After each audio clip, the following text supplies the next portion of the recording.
Hello everyone, today I want to show you a part 2 for Tubular Bind Off. Okay, if you don't know how to do Tubular Bind Off, please check the video I'll show you at the end or top over here. But I've noticed that no one, or I haven't seen, how to finish it, because normally what happens when we do the last stage, so we pull the yarn through the second stitch over here, and we should be starting one more, and there's no one more stitches, just two on our needle. So what I'm doing, I'm trying to pretend that this column over here, this stitch, is my stitch on the needle, even though this was my first one when I started doing around. Actually, I'm doing a sleeve now if you're interested.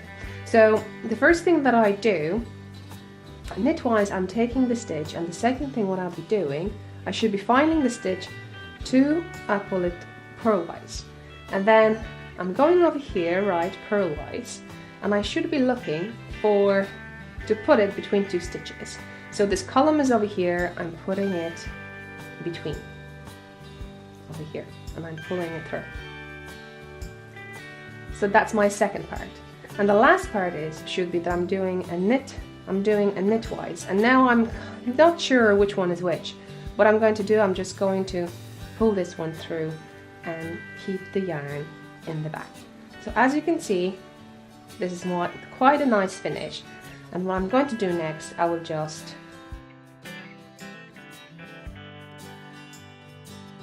wave in end, like this.